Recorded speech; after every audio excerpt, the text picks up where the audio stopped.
বাড়ির কাজের লোক খুবই যত্ন সহকারে প্রতিদিন আমার ম্যাসাজ করত। আমি তাকে কিছু টাকা দিতে গেলে সে বলতো, থাক মালকিন, আজ রাতে বুঝে নেব। আমি কিছুই বুঝতে পারতাম না। ম্যাসাজের সময় ধীরে ধীরে আমার শরীর থেকে ক্লান্তি দূর হয়ে যেত এবং আমি গভীর ঘুমে তলিয়ে যেতাম। তবে একদিন রাতে ঘুম আসছিল না। হঠাৎ আমি একটু অস্বস্তি অনুভব করতে লাগলাম। দেখলাম কাজের লোকটি ম্যাসাজ করতে করতে সে আমার, বন্ধুরা আজকের গল্পটা অনেক স্পেশাল, তাই সবাই রেডি হয়ে যাও। দয়া করে গল্পগুলো ভালো লাগলে ভিডিওটি লাইক, শেয়ার এবং চ্যানেলটি সাবস্ক্রাইব করো প্লিজ। আমার নাম তানিয়া। আমি দেখতে অনেক সুন্দরী ছিলাম, একটু স্বাস্থ্যবান, যা আমাকে আরও বেশি আকর্ষণীয় করে তুলেছিল। তাই বিয়ের আগেই আমার জন্য প্রতিদিন বিয়ের প্রস্তাব আসত। আমি ছিলাম আমার বাবা মায়ের একমাত্র মেয়ে। আমার বাবা চাইতেন আমি ডাক্তার হই, যেন তার নাম উজ্জ্বল করতে পারি। কিন্তু যখন আমার জন্য এত ভালো প্রস্তাব আসতে শুরু করল, আমার মা বারবার বলতেন, তুমি পড়াশোনা ছেড়ে দাও যাতে তোমার বিয়ে দিতে পারি। কিন্তু আমি মাকে বলতাম, আমার তো ডাক্তার হওয়ার ইচ্ছে, বিয়ে এখনই করব না। এটা শুনে মা খুব রেগে যেতেন। মা বলতেন, আগে বিয়েটা করো, পরে ডাক্তারি করবে। কিন্তু আমার বাবা কোনোভাবেই রাজি হতেন না। তাই একদিন মা একটি তান্ত্রিকের কাছে গেলেন এবং বললেন, আমি মেয়ের বিয়ে দিতে চাই, কিন্তু তার বাবা রাজি হচ্ছে না। এমন কিছু দাও যাতে সে রাজি হয়। তান্ত্রিক মা এর থেকে 12,000 টাকা নিলেন এবং একটি তাবিজ দিলেন, যা পরে বাবা বিয়ের জন্য রাজি হয়ে গেলেন। এই প্রস্তাবটি ছিল বাবার এক বন্ধুর ছেলের পক্ষ থেকে। তারা বলেছিলেন, তোমার মেয়ে বিয়ের পরও পড়াশোনা চালিয়ে যেতে পারবে। এই কথা শুনে বাবা সম্মতি দিলেন এবং বিয়ের পর আমি শ্বশুরবাড়ি চলে গেলাম। আমার শ্বশুরবাড়ির লোকজন ছিল বেশ ধনী, তাই আমি ও আমার স্বামী আলাদা বাড়িতে থাকতাম। আমার স্বামী তার বাবার ব্যবসা দেখতেন, ফলে সকাল থেকে সন্ধ্যা পর্যন্ত ব্যস্ত থাকতেন। আমাদের বাড়িতে প্রচুর চাকরবাকর ছিল, যাদের মধ্যে একজন ধীরে ধীরে আমার আরও কাছাকাছি আসতে শুরু করল। একদিন আমাদের বাড়ির এক পুরনো কর্মচারী আমাকে বলল, আমি অনেকদিন ধরে এই বাড়িতে কাজ করছি। আপনার শ্বশুরবাড়ির লোকজন আমাকে পরিবারের মতোই বিবেচনা করেন। তার এই কথাটি শুনে আমিও তাকে বেশ গুরুত্ব দিতে শুরু করলাম। একদিন সে আমার ঘরে এলো, তখনও আমি বিছানায় শুয়েছিলাম। সে আমাকে বেশ ক্লান্ত দেখল এবং বলল, আপনি শুয়ে থাকুন, নিশ্চয়ই অনেক ক্লান্ত হয়েছেন। যদি আপনি আপত্তি না করেন, আমি আপনার পা টিপে দিতে পারি। তার এই প্রস্তাব শুনে আমি হতবাক হয়ে গেলাম। আমি একজন যুবতী এবং সুন্দরী ছিলাম, কিন্তু আমার স্বামীর ছাড়া অন্য কোনো পুরুষ আমাকে কখনো ছোঁয়নি, এবং আমি কখনো কোনো কর্মচারীর থেকে পা টিপিয়ে নেইনি। তাই আমি তাকে সাথে সাথেই মনা করলাম এবং বললাম, না, আমি এ ধরনের জিনিস পছন্দ করি না যে কেউ আমাকে ছুঁড়ে দেবে। তারপর সে চুপচাপ চলে গেল। তখনই আমি বুঝলাম, আমি হয়তো খুব কঠোরভাবে তার প্রস্তাবের উত্তর দিয়েছি। হয়তো সে আগে থেকেই এই ধরনের কাজ করে আসছে, কিন্তু আমার সরাসরি না বলায় সে মন ক্ষুণ্ণ হয়েছে। আমি স্বভাবতই বেশ নরম মনের মানুষ, তাই পরে মনে হলো আমি তার মনে কষ্ট দিয়েছি। এরপর থেকেই আমি মাঝে মাঝে তার কথা ভাবতে লাগলাম। পরের দিন আবারও সে একই প্রস্তাব দিল। সেদিন আমি খুব ক্লান্ত ছিলাম, তাই নিজের পা বিছানা থেকে নামিয়ে বললাম, তুমি আমার পা টিপে দিতে পারো। তার মুখে হাসি ফুটে উঠল এবং সে আমার পা টিপতে শুরু করল। এত ধীরে ধীরে পা টিপছিল যে আমার আবার ঘুম আসতে লাগল। সে তখন বলল, মালকিন, আপনার ঘুম আসছে, আপনি বিছানায় শুয়ে পড়ুন, আমি পা টিপতে থাকব। আমি ক্লান্তির ঘোরে বিছানায় শুয়ে পড়লাম। সে তখন বিছানায় বসে আমার পা টিপতে লাগল। এরপর আমি আর কিছু মনে রাখতে পারিনি, কারণ আমি ঘুমিয়ে পড়েছিলাম। ঘুম থেকে উঠে দেখলাম সে তখনও আমার পা টিপছে। যখন দেখলাম সে এখনও আমার পা টিপছে, তার জন্য আমার মায়া হলো। আমি ব্যাগ খুলে কিছু টাকা বের করে তার হাতে দিলাম। সে লজ্জায় পড়ে বলল, মালকিন, আপনি আমাকে টাকা দিয়ে লজ্জিত করছেন। আমার বেতন ভালোই, এই টাকার প্রয়োজন নেই। আমি তাকে বললাম, এই টাকা তোমার পরিশ্রমের মূল্য, এটা তুমি নাও। সে আর কিছু না বলেই টাকা নিল এবং ঘর থেকে বেরিয়ে গেল। আমার স্বামী সাধারণত রাতের দিকে দেরি করে বাড়ি ফেরেন, তাই সন্ধ্যায় আমি আবার তাকে ডেকে বললাম, তোমার ম্যাসাজে আমার ঘুম খুব ভালো হয়, তাই যতক্ষণ না আমার স্বামী বাড়ি ফেরেন ততক্ষণ তুমি আমার ঘরেই থাকো। সম্ভবত টাকার লোভে সে আমার কথা শুনে খুশি হল এবং বলল, আমি তো আপনার এক সাধারণ চাকর, আপনি যা বলবেন আমি তাই করব। আমি আপনাকে পা টিপে দেব যাতে আপনার ক্লান্তি চলে যায় এবং আপনি শান্তিতে থাকেন, আর পায়ের ব্যথাও কমে যাবে। তারপর আমি বললাম, তোমার হাতে যেন জাদু আছে, তাই আমার সব ক্লান্তি দূর হয়ে যায়। একদিন সে আমাকে বলল, আপনার শাশুড়িও মাঝে মাঝে আমাকে দিয়ে ম্যাসাজ করিয়ে নিতেন। এটা শুনে আমি একটু অবাক হলাম, কারণ আমার শাশুড়িকে কখনো এমনটা মনে হয়নি। তবে এই চাকর মিথ্যে বলার মতো কেউ নয়।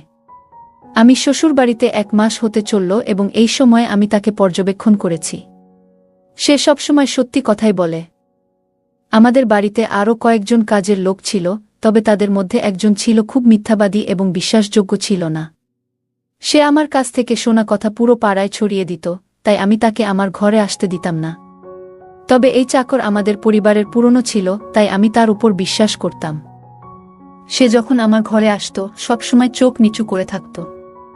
সে আমার শরীর স্পর্শ করত, কিন্তু তার মনে কোনো খারাপ উদ্দেশ্য ছিল না। এটা প্রতিদিনের মতোই ছিল। একদিন আমি আমার স্বামীকে বললাম, আমাদের বিয়ের পর থেকে আমরা কোথাও ঘুরতে যাইনি। আমার স্বামী তখন বলল, আমাদের বিয়ে হয়েছে, কিন্তু তুমি সবসময় ঘুমিয়ে থাকো। আমি যখন রাতে বাড়ি ফিরি তখনও তুমি গভীর ঘুমে থাকো। দিনে আমার সময় হয় না, আর রাতে যখন বাড়ি ফিরি তখন তুমি ঘুমিয়ে যাও। তার এই কথা শুনে আমার মনে হলো, এটা বোধহয় চাকরের মেসাজের কারণেই হচ্ছে। আমার স্বামী ঠিকই বলেছে, আমার প্রতিদিন রাতের বেলায় জেগে থাকা উচিত ছিল। সেদিন আমি সিদ্ধান্ত নিলাম, যখন চাকর রাতে আমাকে ম্যাসাজ করাতে বলবে আমি সরাসরি না বলবো, যাতে আমার ঘুম না আসে এবং আমি স্বামীর বাসায় আসা পর্যন্ত অপেক্ষা করতে পারি। সন্ধ্যা হলো, আমি ভালো করে স্নান করে নিজেকে সাজিয়ে তুললাম এবং নববধূর মতো বিছানায় বসলাম। কিছুক্ষণ পর কাজের ছেলেটা এলো এবং ম্যাসাজ করার প্রস্তাব দিল, কিন্তু আমি সাফ না করে দিলাম। আমার উত্তর শুনে সে একটু হতাশ হয়ে ফিরে গেল।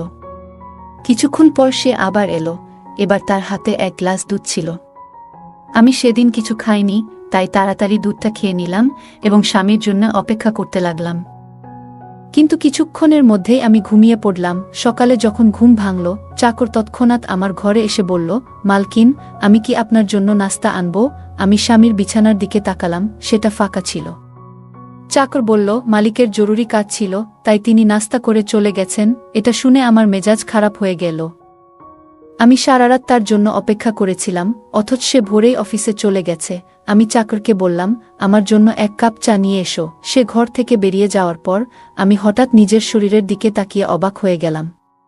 রাতে আমি নববধূর পোশাক পরেছিলাম, কিন্তু এখন আমার শরীরে অন্য পোশাক। তবে আমার গায়ে গহনা তখনও ছিল। আমার মাথা ভারী লাগতে শুরু করল। আমি ভাবতে লাগলাম, রাতে কি ঘটেছিল? আমার ঘরে কে এসেছিল এবং আমার সঙ্গে কি হয়েছিল? কিছুই মনে পড়ছিল না, আর তাতে আমার হৃদয় প্রচণ্ড দুর্বল হয়ে গেল।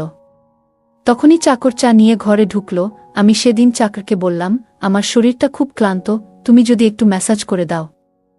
সে বিছানায় উঠে আমার শরীর ম্যাসাজ করতে লাগল। আমি কিছুক্ষণ বিছানায় শুয়ে থাকলাম। হঠাৎ করে সেদিন আমার স্বামী বাড়িতে চলে আসেন। আমি রেগে গিয়ে বললাম, আমি সারারাত তোমার জন্য জেগেছিলাম, কিন্তু তুমি আসলে না। আমার স্বামী বলল, আমি যখন ঘরে এসেছিলাম তখন তোমাকে ঘুমন্ত অবস্থায় দেখলাম, তাই তোমাকে জাগালাম না। আমি অবাক হয়ে গেলাম, কিন্তু আমার কাপড় কে বদলালো এবং ঘুমিয়ে থাকার পরও কেন আমার শরীরে ব্যথা হচ্ছে? আমি দ্বিধায় পড়ে গেলাম। আমার স্বামী আমাকে বলল, এটা নিয়ে মাথা ঘামানোর দরকার নেই। আমি আজ রাতে একটি কাজের জন্য বাইরে যাচ্ছি, কিন্তু এখন আমার হাতে 3-4 ঘন্টা সময় আছে। তুমি চাইলে আমরা এখনই কোথাও ঘুরে আসতে পারি। এটা শুনে আমার মেজাজ ভালো হয়ে গেল, কারণ বিয়ের পর এই প্রথমবার আমরা একসঙ্গে কোথাও বাইরে যাচ্ছিলাম। আমি তাড়াতাড়ি তৈরি হতে লাগলাম, আর আমার স্বামী গাড়িতে বসে অপেক্ষা করতে লাগলাম। সেই সময় চাকর আমার ঘরে এসে বলল, মালকিন, আপনি কি কোথাও যাচ্ছেন? আমি বললাম, হ্যাঁ, তবে তুমি কেন জানতে চাইছ? সে উত্তর দিল, আমি তো আপনার সেবক, তাই আপনাকে শুধু বলবো যে বাইরে গেলে আপনার শরীর আরও ক্লান্ত হয়ে যাবে। এটা শুনে আমার খুব রাগ হলো। আমি বললাম, তুমি আমার চাকর, স্বামী হওয়ার চেষ্টা করো না। এরপর আমি বাইরে চলে গেলাম। জানি না কেন, কিন্তু তার কথায় আমি খুব বিরক্ত হয়ে গেলাম এবং তাকে বেশ কঠিন কিছু কথা বলে দিলাম। সে বুঝে গেল যে তার জায়গা কোথায়। বাড়ি ফিরে আসার পর দেখি চাকর আমার সামনে আসেনি। আমার স্বামী গেটের সামনে আমাকে নামিয়ে দিয়ে আবার বেরিয়ে গেল। আমি ঘরে ঢুকে বুঝতে পারলাম আমার শরীর প্রচণ্ড ব্যথা করছে। মনে হচ্ছিল আমার শরীর যেন ম্যাসাজের জন্য অভ্যস্ত হয়ে গেছে, আর তাই রাত হলেই শরীর ম্যাসাজের জন্য আকুল হয়ে পড়ছিল। আমি সেদিন ভুল করে চাকরকে রাগিয়ে দিয়েছিলাম, তাই সে আজ আর আমার ম্যাসাজ করতে আসেনি। কিন্তু আমার শরীর এত ক্লান্ত ছিল যে তার প্রয়োজন অনুভব করছিলাম। তাই আমি অন্য এক গৃহকর্মীকে ডেকে তাকে নিয়ে আসার জন্য বললাম। কিছুক্ষণ পরে সেই চাকর আবার আমার ঘরে এলো, চুপচাপ বিছানায় বসে আমার পায়ে ম্যাসাজ করতে শুরু করল। আমি তার এই বিনয় দেখে একটু লজ্জিত হলাম। এত কথা বলার পরও সে কিছু মনে করেনি।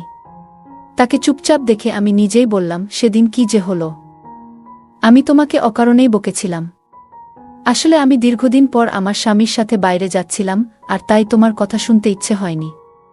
আমাকে ক্ষমা করে দাও। আমি তার মালকিন হলেও ভিতরে মানবিকতা বেঁচে ছিল। তাই মালকিন হয়ে তাকে ক্ষমা চাইতে বাধ্য হলাম। কারণ সে একজন চাকর হলেও আগে তো একজন মানুষ। সে আমার কথা শুনে বলল, আপনি আমার মালকিন, আমি আপনার জন্য কাজ করি এবং এর জন্য আমি বেতন পাই। আপনি আমাকে যা খুশি বলার অধিকার রাখেন। তার এই কথা শুনে আমি আর কিছু বললাম না, শুধু ভাবলাম যে ভবিষ্যতে তাকে কখনো এমন কিছু বলবো না। সেদিন সে আমার পায়ে দীর্ঘ সময় ম্যাসাজ করল এবং আমি আবার ঘুমিয়ে পড়লাম। আমার কোনো ধারণাই ছিল না কখন সে ঘর থেকে বেরিয়ে গেল এবং কখন আমার স্বামী বাড়ি ফিরল। পরদিন সকালে ঘুম ভাঙার পর দেখি আমার স্বামী বাথরুমে তৈরি হচ্ছিল। আমি তাকে অবাক হয়ে দেখছিলাম। আজকাল কি যেন একটা হচ্ছে আমার। চাকরের ম্যাসাজের পর এমন গভীর ঘুম আসে যে কোনো কিছু বুঝতে পারি না। কখন স্বামী ঘরে আসে সেটাও টের পাই না। ভাবতে লাগলাম তার ম্যাসাজে এমন কি জাদু আছে যে আমি অজান্তেই গভীর ঘুমে তলিয়ে যাই। সকালে যখন ঘুম ভাঙে তখন শরীর ক্লান্ত মনে হয় আর মাথাটা ভারী হয়ে থাকে। হাঁটা চলারও শক্তি পাই না। আমি আমার স্বামীকে এই বিষয়টি কখনো বলিনি, কারণ আমি চাইনি যে সে জানতে পারুক যে আমি ঘরের কাজের লোকের কাছ থেকে ম্যাসাজ করে নিচ্ছিলাম। আমি সবসময় চেষ্টা করতাম যেন কেউ আমার ঘরে না আসে এবং এই গোপন বিষয়টি কারো কাছে প্রকাশ না হয়। কাজের লোকও তার কাজ চালিয়ে যাচ্ছিল এবং আমাদের মধ্যেকার ম্যাসাজের প্রসঙ্গ কখনো কারো সামনে আনেনি। আমি নিজেও চাইতাম যে এই ঘটনা একান্ত গোপন থাক। আমার স্বামী যখন বাড়ির বাইরে থাকত তখন আমি মাঝে মাঝে সেই কাজের লোককে ঘরে ডেকে নিতাম। কিন্তু একদিন হঠাৎ করেই আমার স্বামী বাড়ি ফিরে এলো। আমি ঘরে ছিলাম এবং তখন খুব চিন্তিত হয়ে পড়লাম। ভাবছিলাম স্বামী আসার আগেই কাজের লোককে বিদায় করে দেব। তবে কাজের লোকও বুদ্ধিমান ছিল, সে দ্রুত অন্য কাজে লেগে পড়ল যেন কিছুই ঘটেনি। আমার স্বামী কিছুই বুঝতে পারল না। আমি চাইলে বাড়ির অন্য গৃহকর্মী নারীদের দিয়েও ম্যাসাজ করাতে পারতাম, কিন্তু তার হাতে যেন এক ধরনের জাদু ছিল যা আমাকে বারবার তার কাছে টেনে নিয়ে যেত। এমনকি যেদিন আমি তার কাছ থেকে ম্যাসাজ নিতাম না, সেদিন আমার পুরো শরীর যেন ব্যথায় ভরে উঠত। পরদিন সকালে যখন ঘুম থেকে উঠতাম আমার মাথা ভারী লাগত আর ক্লান্তি বোধ করতাম। এক রাতে আমি আবার তার কাছ থেকে ম্যাসাজ নিলাম এবং গভীর ঘুমে তলিয়ে গেলাম। সকালে ঘুম ভাঙতেই বুঝতে পারলাম আমার কাপড় আবারও বদলে গেছে। কে এসব করছিল? আমি ভাবতে লাগলাম, হয়তো আমার স্বামী এমনটা করছিল। আমি আয়নার সামনে গিয়ে নিজেকে দেখলাম এবং চমকে গেলাম। পুরো শরীরে লাল দাগ দেখা যাচ্ছিল। মনে হলো কোনো রোগ হয়েছিল। কি ধরনের দাগ ছিল এগুলো? আমি হাত দিয়ে সেই দাগগুলো মুছে ফেলতে চেষ্টা করলাম, কিন্তু তা কোনোভাবেই মিলিয়ে যাচ্ছিল না। পরের দিন দেখলাম দাগগুলো আরও বড় হতে শুরু করেছে। আমি আতঙ্কিত হয়ে পড়লাম। আমি বুঝতে পারলাম না কি ধরনের রোগ আমার হয়েছে, নাকি অন্য কিছু। ঠিক তখনই কাজের লোকটি আবার ঘরে ঢুকল এবং ম্যাসাজের প্রস্তাব দিল। আমি তখন ওই দাগগুলো লুকিয়ে রাখতে চাইলাম, তাই তাকে বললাম, আজ শুধু পায়ে ম্যাসাজ করে দেও। সে আর কিছুই জিজ্ঞেস করল না, কিন্তু ভিতরে ভিতরে আমি খুব ভয় পাচ্ছিলাম। ভাবছিলাম যদি কোনোদিন আমার স্বামী এই দাগগুলো দেখে ফেলে তাহলে কি হবে। আমি ভাবতে ভাবতে ক্লান্ত হয়ে পড়েছিলাম, কিভাবে এই সমস্ত প্রশ্নের জবাব দেব। অবশেষে আমি বালিশে পা রেখে শুয়ে পড়লাম। কাজের লোকটি আমার পায়ে ম্যাসাজ করতে লাগল আর ধীরে ধীরে আমার চোখ ঘুমে বুজে আসছিল। তখনই হঠাৎ সে এমন কিছু বলল যা শুনে আমি চমকে উঠলাম। সে বলল, মালকিন, আপনি আমার খুব প্রিয়। আমি তখন ঘুমের কারণে ঠিকমতো কথাটা বুঝতে পারিনি এবং দ্রুত গভীর ঘুমে তলিয়ে গেলাম। সকালে যখন আমার ঘুম ভাঙল দেখি আমার স্বামী আমার পাশে শুয়ে আছে। আমার মাথা ভারী লাগছিল এবং শরীরেও ব্যথা হচ্ছিল, কিন্তু তারপরেও আমি স্বামীর কাছে গিয়ে ধীরে ধীরে তাকে ওই লাল দাগগুলোর ব্যাপারে বললাম। আমি মনে করলাম দাগগুলো যেহেতু বড় ছিল তাই আমার উচিত তাকে সবকিছু জানানো। ভালো কোনো ডাক্তার দেখাতে হবে। স্বামী আমার শরীর থেকে কাপড় সরিয়ে দাগগুলো দেখতেই চমকে উঠল। সে কিছুটা দূরে সরে গিয়ে বলল, তুমি আমাকে প্রতারণা করেছ। এটাই তোমার শাস্তি। এটা কোনো রোগ নয়, এটা তোমার অপরাধের প্রমাণ। আমি তার কথা কিছুই বুঝতে পারছিলাম না, সে কি বলছে এসব। আমি কি খারাপ ছিলাম যে তুমি অন্য কারো দিকে ঝুঁকলে? আমি ব্যস্ত ছিলাম, কিন্তু মৃত তো ছিলাম না। তার কথা শুনে আমি হতবাক হয়ে গেলাম। আমি তাকে বোঝানোর চেষ্টা করলাম, বললাম, এটা আপনি কি বলছেন? আমি নির্দোষ। কিন্তু সে শুধু হেসে বলল, এই দাগগুলোই তোমার অপরাধের সাক্ষ্য দিচ্ছে। এখন তুমি আমার বাড়ি থেকে বেরিয়ে যাও, আমি তোমাকে তালাকের কাগজ পাঠিয়ে দেব। আমাকে ধাক্কা দিয়ে ঘর থেকে বের করে দেওয়া হলো। আমি কাঁদতে কাঁদতে বাবার বাড়িতে ফিরে এলাম এবং তাদের আমার নির্দোষিতা বোঝালাম। তারা বিশ্বাস করল, কারণ তারা আমার আপন ছিল। তারা বলল, তোমার স্বামীর সঙ্গে কথা বলবো, কিন্তু তার আগেই তালাকের কাগজ এসে পৌঁছাল, আর আমার সুখী জীবন এক মুহূর্তে শেষ হয়ে গেল। আমি কাকে দায়ী করব? কেউই ছিল না। আমি অনেক দিন ধরে কেঁদে কেঁদে ক্লান্ত হয়ে গিয়েছিলাম। একদিন আমি মনে করলাম, আমার জীবন এখানেই শেষ হয়ে যাচ্ছে। আমার ঘরে এসে একজন বলল, তোমার সাথে কেউ দেখা করতে এসেছে। আমি তাড়াতাড়ি গিয়ে দেখলাম, ভেবেছিলাম হয়তো আমার স্বামী এসেছেন, হয়তো আমার নির্দোষিতার প্রমাণ হয়ে গেছে। কিন্তু সেখানে আমার স্বামী ছিল না, বরং ওই বাড়ির কাজের লোকটি দাঁড়িয়েছিল। আমি তার আসার কারণ জানতে চাইলাম। সে বলল, আমি তোমার শরীরের কিছু চিহ্ন সম্পর্কে জানি। এই কথা শুনে আমি অবাক হয়ে গেলাম। তারপর সে বলতে শুরু করল, আমি আসলে তোমার ইউনিভার্সিটির সহপাঠী ছিলাম। আমি ডাক্তার হতে চেয়েছিলাম, আর ভেবেছিলাম যখন আমরা দুজনেই ডাক্তার হব, তখন তোমার বাবার কাছে তোমার হাত চেয়ে নেব। কিন্তু একদিন জানতে পারলাম, তোমার মা দ্রুত তোমার বিয়ে দিতে চান। তাই আমি ভয়ে তোমার বাড়িতে প্রস্তাব পাঠালাম, কিন্তু তোমার বাবা না করে দিলেন এবং বললেন, তোমার মেয়ে যখন ডাক্তার হবে, তখনই তার বিয়ে হবে। আমি স্বস্তি নিয়ে আবার পড়াশোনা শুরু করলাম। কিন্তু এক সপ্তাহের জন্য শহরের বাইরে চলে গেলে শুনলাম তোমার বিয়ে হয়ে গেছে। তোমার বিয়ের পর আমি মনের দুঃখে তোমার বাড়িতে চাকরি নিলাম, যাতে তোমার কাছে থাকতে পারি।